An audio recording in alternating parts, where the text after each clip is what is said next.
जय श्री राम दोस्तों, स्वागत है आप सभी का मेरे इस YouTube चैनल इंडियन हिंदू लोयन पर, जिस पर आपको सनातन धर्म से जुड़ी जानकारी और भक्ति वाले वीडियो देखने को मिलते हैं। तो आज की वीडियो में हम आपको बताएंगे कि धनतेरस क्यों मनाया जाता है और इसके पीछे की कहानी क्या है। तो चलिए वीडियो को शुरू करते हैं। भारतीय संस्कृति में स्वास्थ्य को ही सबसे बड़ा धन माना गया है और इस दिन को राष्ट्रीय आयुर्वेद दिवस के रूप में भी मनाया जाता है। मान्यता है कि भगवान धन्वंतरी को भगवान विष्णु का अंश माना जाता है और इन्होंने ही संसार में चिकित्सा विज्ञान का प्रचार और प्रसार किया। इस दिन घर के द्वार पर 13 दीपक जलाए जाने की प्रथा है। धनतेरस दो शब्दों से मिलकर बना है, पहला धन और दूसरा तेरस, जिसका अर्थ होता है धन का 13 गुना। भगवान धन्वंतरी के प्रकट होने के कारण इस दिन को वैद्य समाज धन्वंतरी जयंती के रूप में मनाता है। शास्त्रों में वर्णित कथाओं के अनुसार समुद्र मंथन के दौरान भगवान धन्वंतरी हाथों में अमृत कलश लेकर प्रकट हुए थे। जिस तिथि को भगवान धन्वंतरी समुद्र से निकले वह कार्तिक मास के कृष्ण पक्ष की त्रयोदशी तिथि थी। भगवान धन्वंतरी समुद्र से कलश लेकर प्रकट हुए थे, इसलिए इस अवसर पर बर्तन खरीदने की परंपरा चली आ रही है। भगवान धन्वंतरी को विष्णु भगवान का अंश माना जाता है और इन्होंने ही पूरी दुनिया में चिकित्सा विज्ञान का प्रचार और प्रसार किया। भगवान धन्वंतरी के बाद माता लक्ष्मी 2 दिन बाद समुद्र से निकली, इसलिए उस दिन दीपावली का पर्व मनाया जाता है। इनकी पूजा अर्चना करने से आरोग्य सुख की प्राप्ति होती है।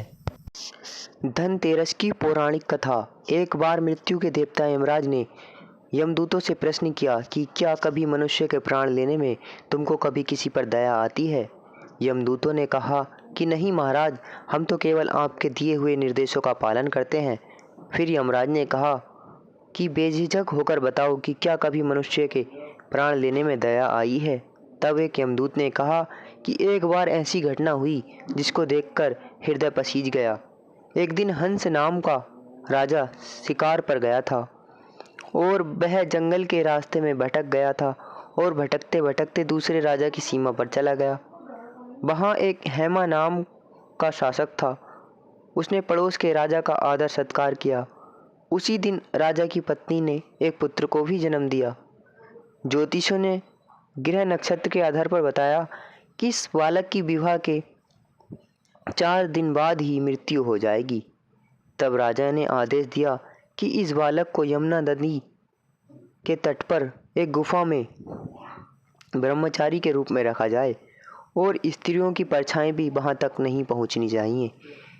लेकिन विधि के विधान को कुछ और ही मंजूर था। संयोगवश राजा हंस की पुत्री यमुना तट पर चली गई और वहां राजा के पुत्र को देखा। दोनों ने गंधर्व विवाह कर लिया। विवाह के 4 दिन बाद ही राजा के पुत्र की मृत्यु हो गई। तब यमदूत ने कहा कि उस नवविवाहिता का करुण विलाप सुनकर हृदय पसीज गया था। सारी बातें सुनकर यमराज ने कहा कि क्या करें, यह तो विधि का विधान है और मर्यादा में रहते हुए यह काम करना पड़ेगा। यमदूतों ने पूछा कि ऐसा कोई उपाय है जिससे अकाल मृत्यु से बचा जा सके। तब यमराज ने कहा कि धनतेरस के दिन विधि विधान के साथ पूजा अर्चना और दीपदान करने से अकाल मृत्यु नहीं होती। इसी घटना की वजह से धनतेरस के दिन भगवान धन्वंतरी और माता लक्ष्मी की पूजा की जाती है और दीपदान किया जाता है। दोस्तों, अगर आपको ये वीडियो अच्छी लगी हो तो वीडियो को लाइक और चैनल को सब्सक्राइब करो।